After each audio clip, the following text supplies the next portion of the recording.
சிவாய நம. திருச்சிற்றம்பலம். ஞானாசிரியராகவும் ஞான குருவாகவும் எம்மை வழி நடத்தும் நம்பி ஆரூரர் திருவடிகளையும் அண்ணாமலை பெருமான் திருவடிகளையும் மனம் மொழி மெய்களால் வணங்கி மகிழ்கின்றேன். பன்முக நோக்கில் 9ஆம் திருமுறை என்ற இந்த நிகழ்வு இன்று 156வது நிகழ்வாக தில்லை கூத்தபெருமானை நம் கண்முன் கொண்டு வந்து நிறுத்தும் நிகழ்வாக அமையவிருக்கின்றது. இன்றைக்கு தில்லை கோயில் என்று அழைக்கப்படும் தில்லையின் சிறப்புகள் என்ற தலைப்பில் நம்மோடு இந்த சில கருத்துக்களை பகிர்ந்து கொள்வதற்காக திருச்சிராப்பள்ளியில் இருந்து சிவத்திருமதி அகிலாண்டேஸ்வரி அம்மா அவர்கள் இணைந்துள்ளார்கள். அம்மா அவர்களை பற்றி நம்ம எல்லாருக்குமே பழகின எல்லாருக்குமே தெரியும், அன்பே வடிவானவர்கள் அப்படிங்கிறது. பழகுவதற்கு மிகவும் இனிமையானவர்கள், அதே நேரத்தில் பெருமான் மேல் மிகுந்த அன்பு கொண்டவர்களும் கூட. அன்பே சிவம் என்பதை வாழ்ந்து காட்டிக் கொண்டிருக்கின்றார்கள்.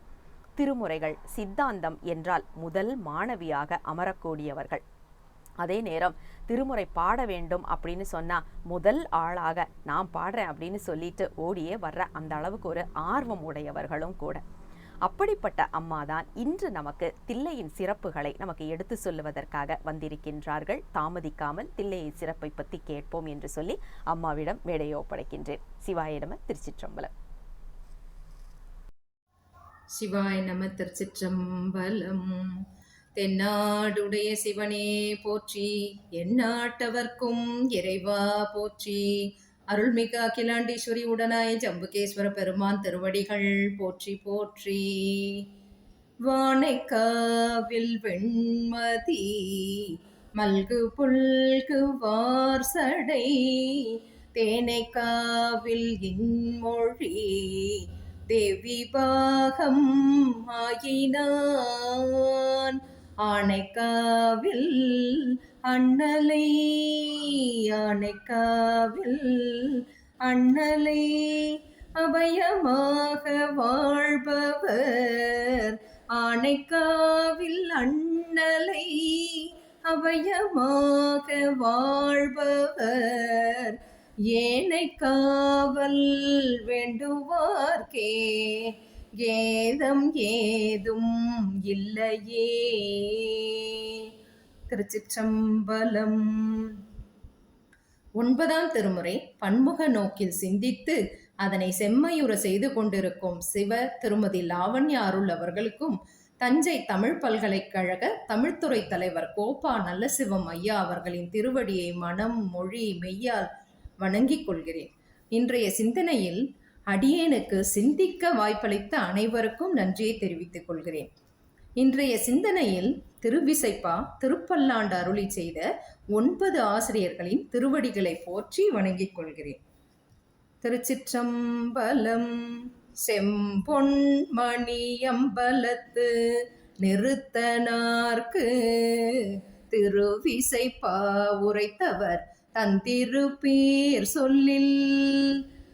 செம்பொன் மணியம்பலத்து நிறுத்தனார்க்கு திருவிசைப்பா உரைத்தவர் தந்திருப்பீர் சொல்லில். பம்புகள் சிறி திருமாளிகை தேவர் பரிவுடைய சேந்தனார் கருவூர் தேவர். நம்பி காடவர் கோன் நற்கண்டராதித்தர் நன்குயர்வே நாட்டடிகள் திருவாலி அமுதர். அம்புவியோர் புகழ் புருடோத்தம சேதிராயர் ஆகவிவர் 9 தாமுரை கண்டடைவே. திருச்சிற்றம்பலம். திருவிசைப்பா திருப்பல்லாண்டில் 9 ஆசிரியர்கள் அருளி செய்த 28 பதிகங்களில் 13 பதிகங்கள் கோயில் என்று அழைக்கப்படும் என்ற தலத்தின் சிறப்புகளையும் அத்தலத்து பெருமான் சிற்றம்பலத்து பெருமானின் சிறப்புகளையும் போற்றி பாடியுள்ளனர். எண்ணில் அடங்காததும் வார்த்தைகளில் சொல்லி அளவிட முடியாத சிறப்புகளை உடைய நடராசமூர்த்தியின் சிறப்புகளை உணர்ந்து பார்க்க ஒரு உயரிய சிந்தனை. வியாக்கிரபாதரும் பதஞ்சலி முனிவரும் கைலாயத்தில் நீண்ட காலம் பெருமானின் திருக்கூத்தை காண தவம் இருந்தார்கள். அவர்களின் தவத்தினால் மனமகிழ்ந்த பெருமான் அவர்களுக்கு காட்சி கொடுக்க என்ன வரம் வேண்டும் என்று அவர்களிடம் பெருமான் கேட்க அவர்கள் பெருமானின் திருக்கூத்தை தவிர வேறொன்றும் தேவையில்லை, வேறொன்றும் ஈடு இணையாகாது, பெருமானின் திருக்கூத்தே காண வேண்டும் என்று வேண்டினார்கள். அப்படி அவர்களுக்கு கைலாயத்தில் திருக்கூத்து நடனத்தை அளிக்க முடியாத காரணத்தினால் அவர்களிடம் பெருமான் தில்லை வனத்திற்கு செல்லுமாறும் உணர்த்தினார். அதன் பொருட்டு அவர்கள் தென் தமிழகத்தில் அடர்ந்த தில்லைவனமாக இருந்த இப்பகுதியில் தவம் இருந்தார்கள். பதஞ்சலி முனிவர் அனந்தீச்சரம் என்ற இடத்தில் லிங்க திருமேனி வைத்து பூசித்து வந்தார். வியாக்கிரபாதரும் தாம் வழிபட்ட லிங்க திருமேனி தில்லைக்கு மேற்கே இளமையாக்கினார் கோயில் என்று இன்றும் பெயர் பெற்று விளங்குகின்றது. இந்த இருவரும், பதஞ்சலி முனிவரும் வியாக்கிரபாதரும், பல காலம் தவம் இருந்து பூசித்து வந்தனர். அவர்கள் வேண்டியவாறே பெருமான் தை மாதத்திலே பூச நட்சத்திரத்திலே வியாழக்கிழமை உச்சிக்காலத்திலே அவர்களுக்கு திருக்கூத்தை காட்டி அருளினார்.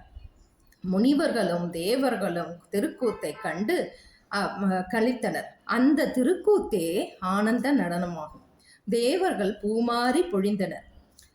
அவர்கள் கண்டு கழித்த திருக்கூத்தை உலக உயிர்களும் உய்வடையும்படி செய்தவர்கள் அவர்கள். மெய்ஞானிகள் அவன் அருளே கண்ணாக கொண்டு கண்டு திளைக்க ஆனந்த கூத்தாடும் பரஞான வெளியாயிற்று.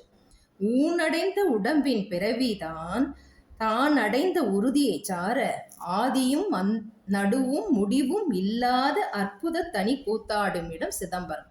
அதுவே ஞான ஆகாசமாக பெயர் பெற்றது. இந்த கனக சபையில் பெருமானின் திருக்கூத்தை கண்டவர்களுக்கு பிறப்பும் இல்லை இறப்பும் இல்லை என்பது ஆன்றோர் வாக்கு. திருவாரூரில் பிறந்தால் முக்தி, திருவண்ணாமலை பெருமானை நினைந்தாலே முக்தி, காசியில் இறந்தால் முக்தி, தில்லை பெருமானை தரிசித்தால் முக்தி. அதாவது தில்லைக்கு சென்று வர வேண்டும் என்று எண்ணினாலே அது சரியை நிலையை குறிக்குமா? முதல் நிலை. தில்லைக்கு சென்று விட்டோம் என்றால் அது இரண்டாவது நிலை, கிரியை சிவசிவா கிரியை இரண்டாவது நிலையை குறிக்கும். அப்பெருமானின் தரிசனத்தை கண்டு கும்பிட்டால் அது யோக நிலையம். மூன்றாவது நிலை, ஆனந்த கூத்தாடும் அப்பெருமானை நெஞ்சினில் நினைந்து கண்டு உள்ளத்தில் தரிசித்தால் அதுவே ஞான நிலையாகும். உலகத்தில் இருப்பதெல்லாமே ஆலயங்கள், ஆனால் சிதம்பரம் மட்டுமே கோயில் என்று அழைக்கப்படுகிறது. எல்லா ஆலயங்களுக்குமே மூலட்டானமாக இருப்பது சிதம்பரம்.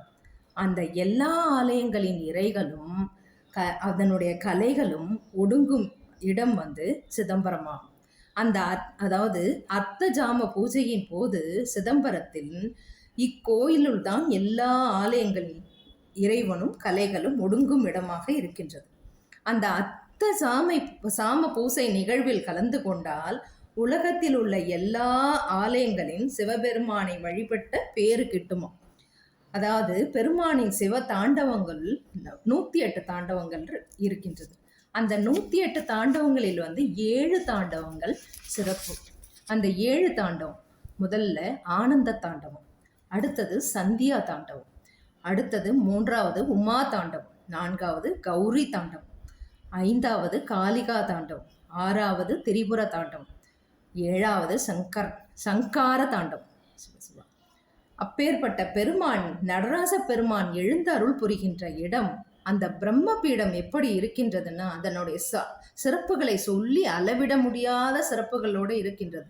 அந்த நடராச பெருமான் எழுந்தருள் இருக்கின்ற அந்த பிரம்ம பீடம் 10 தூண்களோடு இருக்கின்றது. அந்த 10 தூண்கள் எதை குறிக்கின்றதுன்னா 4 வேதங்களையும் 6 அங்கங்களையும் குறிக்கும் வகையில் அமைந்துள்ளது. அடுத்தது 18 வெள்ளி தூண்கள் அமைக்கப்பட்டிருக்கிறது. அந்த 18 வகையான வெள்ளி தூண்கள் எதை குறிக்கின்றதுன்னா 18 வகையான புராணங்களை குறிக்கின்றது. சிற்சபையின் பஞ்சாட்சர படிகள் தேவ சிற்பியான விஸ்வகர்மாவால் உருவாக்கப்பட்டவையாகும். 28 விதானங்கள் 28 ஆகமங்களை குறிக்கின்றது. 9 கலசங்கள் நவசக்திகளாக விளங்குகின்றது. 64 கை மரங்கள் 64 கலைகளை குறிக்கின்றது. சிவாய நம என்று எழுதிய 21,600 பொன் ஓடுகளும் மனிதனின் நித்திய சுவாசங்களை குறிக்கின்றது. 72,000 ஆணிகளும் மனிதனின் ஆதார நாடிகளாக இருக்கின்றது. முழு முதற் கடவுளான சிவபெருமானின் மூர்த்தங்களுள் நடராசமூர்த்தியின் சிறப்புகளையும் ஐந்தொழில் புரியும் பெருமானின் சிறப்புகளையும் உண்மை விளக்கம் பாடலின் மூலமாக நாம் இப்போது அறியலாம். தோற்றம் துடியதனில் தோயும் திதி அமைப்பில் சாற்றியிடும் அங்கியிலே சங்காரம் ஊற்றமா ஊன்று மலர்ப்பதத்தில் உற்ற திரோதம் முத்தி நான்ற மலர்ப்பதத்தே நாடு. அதாவது நடராசரின் வலது கரம், அவரது திருமேனியில வலது கரம், அதாவது உடுக்கை ஏந்திய திருக்கரம், அந்த உடுக்கை ஏந்திய திருக்கரத்தின் நாதம் அந்த உலக படைப்பு சிருஷ்டிக்கு அடையாளமாக இருக்கின்றது. அடுத்தது அபயம் அருளும் வலது கீழ்கரம் காத்தலை குறிக்கின்றது. ஸ்திதி அனல் ஏந்திய இடக்கரம் ஒடுக்குதலை உணர்த்துவதாக இருக்கின்றது, அதாவது சம்ஹாரம். திருவடியை சுட்டும் இடது கீழ்கரம் முத்திக்கான கலங்கரை விளக்காக இருக்கின்றது. ஊன்றிய திருவடி மறைத்தலை குறிக்கின்றதாகவும், அதாவது ஆணவத்தை அடக்குதல் திரோதான மலத்தை குறிக்கின்றது. தூக்கிய திருவடி நிறை அருளை வழங்குவது, ஆன்மாக்களுக்கு அருளை வழங்குவது, அதாவது அவரை சென்று தரிசிப்பவர்களுக்கு ஆன்மாக்களுக்கு அருளை அள்ளி வழங்கக்கூடிய பெருமான், அனுக்கிரகம் செய்யக்கூடிய பெருமானாக இருக்கின்றார். அது மட்டும் இல்லாம பெருமானும் 14 சதங்கைகளை உடைய காப்பு, அந்த காப்பு அணிந்திருக்கிற காரணம் என்னன்னு பார்த்தோம்னா, 7 புவனங்களும் பெருமானின் அசைவினால் தான் அசையும் என்பதை புலப்படுத்துகின்றது. இடுப்பில் 81 சங்கிலி வளையம் அமைந்த அரைஞான் கொடி அமைந்திருக்கிறது. அந்த அரைஞான் கொடி எதை குறிக்கின்றதுன்னா, பிரணவ முதல் நம இறுதியாக உள்ள 81 பத மந்திரங்களை உணர்த்துபவையாக இருக்கின்றது. அடுத்தது சிறப்பு 28 எலும்பு மணிகள் கோர்த்தனவாகவும், முன்புறம் பெருமான் அந்த பன்றி கொம்பு, பின்புறம் ஆமை ஓட்டு பதக்கமும் உள்ள அணிகலன்களை அணிந்துள்ளார். இது 28 சதுர்யுகங்கள் முடிந்ததை காட்டுவதாகவும் இருக்கின்றது. பெருமானின் 16 சடைகள் சோடச கலைகளை உணர்த்துபவதாக இருக்கின்றது. அவர் பாதத்தின் கீழ் இருக்கும் முயலகன் விதியினால் வயிறு பிதுங்கி காணப்படுகின்றது. அடுத்தது பிரம்ம சரசுகளின் கபால மாலையை அணிந்துள்ளார் பெருமான். அவர் மச்ச அவதாரத்தின் ஆமையின் பருத்த தோலினையும், கூர்ம அவதாரத்தின் பன்றி பல்லையும், வாமன அவதாரத்தில் எலும்பு மாலையும், நரசிம்ம அவதாரத்தின் குருதி தோய்ந்த தோல் மற்றும் திருமாலின் திருக்கண்களாகிய தாமரை அணிந்தும் பெருமான் காட்சி கொடுக்கிறார். அப்பெருமானின் திருமேனியில் 5 பாம்புகள் உள்ளன. அதாவது எதுனா பிராணன், அபானன், வியானன், உதானன், சமானன். இந்த நம் உடலில் உள்ள 5 வகையான காற்றுகளை குறிப்பதாக இருக்கின்றது. திருவாசி ஓங்காரத்தின் அடையாளமாக இருக்கின்றது. இதில் உள்ள 51 தீச்சுடர்கள் பீஜ எழுத்துக்களாக இருக்கின்றது. திருவாசி இல்லாத நடன சபாபதி இல்லை. அப்பேற்பட்ட பெருமானின் நடனங்களை இப்ப பார்ப்போம். ஆனந்த நடனம். அந்த ஆனந்த நடனத்துல மோனந்த மாமுனிவர் மும்மலத்தை மோசித்து தானந்தம் ஆன இடத்தே தங்கியிடும் ஆனந்தம் உண்டு அருந்த நின்று ஆடல் காணும் மூர்த்தியாக கொண்ட திரு அம்பலத்தான் கூத்து. அதாவது மௌனமாகிய ஞான நிலையில் சிறந்த முனிவர்கள் ஆணவம், கண்மம், மாயை ஆகிய மும்மல வாசனைகளை அறவே நீக்கி யான் எனது என்ற பற்றற்ற நிலையில் சிவானந்தத்தை அமுதத்தை தம் உணர்வினால் துய்க்கும் பொருட்டு அவர்கள் அந்த ஆன்மாக்களுக்கு எல்லாம் தாயாக விளங்கும் சிவகாம சுந்தரி தம் நடனத்தை கண்டு மகிழும் வண்ணம் அம்மையை தம்முடனே நீக்கமின்றி நிற்குமாறு செய்தருளிய அம்பலவாணனின் பேரானந்த கூத்தாகும்.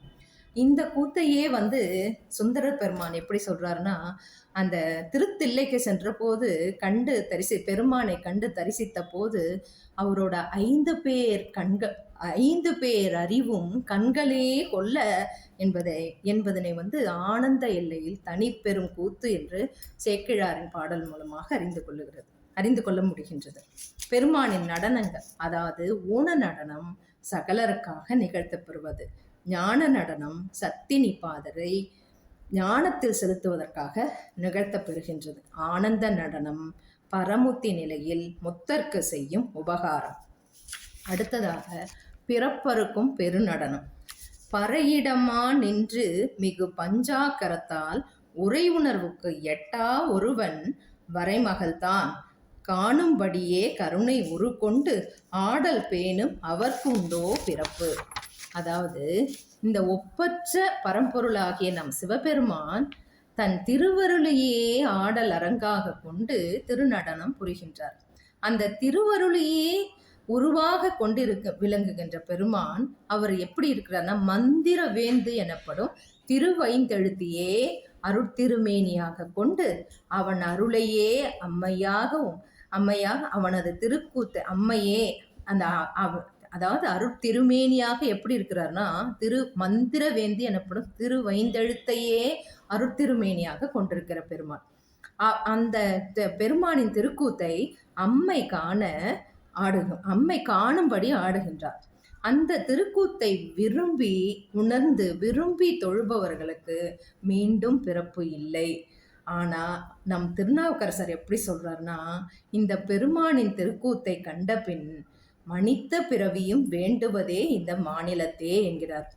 குனித்த புருவமும் கொவ்வை செவ்வாயில் குமின் சிரிப்பும் பனித்த சடையும் பவளம் போல் மேனியில் பால் வெந்நீரும் இனித்த முடைய எடுத்த பொற்பாதமும் காண பெற்றார் மனித பிறவியும் வேண்டுவதே இந்த மாநிலத்தே. திருச்சிற்றம்பலம். அதை போன்று பெருமானின் திருக்கூத்தை காண இந்த பேரு பெற்று இன்னொரு பிறவியும் வேணுமா அப்படின்னு கேட்கிறார். வேண்டும் என்று சொல்றார். அதாவது உலகை தொழில்படுத்துவன ஓங்காரமாகும், உயிரை தொழில்படுத்துவன பஞ்சாட்சரமாகும். அந்த பஞ்சாட்சரத்தினையே வடிவாக கொண்டு இயங்கும் பெருமானை வழிபட்டு பஞ்சாட்சரத்தினை ஓதி பேரின்பத்தை பெறுவோம் என்று சொல்லி இந்த பெரிய புராண பாடல் மூலமாக எனது உரையை முடித்துக் கொள்கிறேன். தென்னிலா மலர்ந்த வேணியாய் குந்தன் திருநடம் கும்பிட பெற்று மண்ணிலே வந்த பிறவியே எனக்கு வாலிதாய் இன்பம் என்று கண்ணிலானந்த அருவி நீர் சொரிய கைமலர் உச்சி மேற்குவித்து பண்ணின அடியறிவரும் பதிகம் பாடினார் பரவினார் பணிந்தார். சிவாய நம. திருச்சிற்றம்பலம்.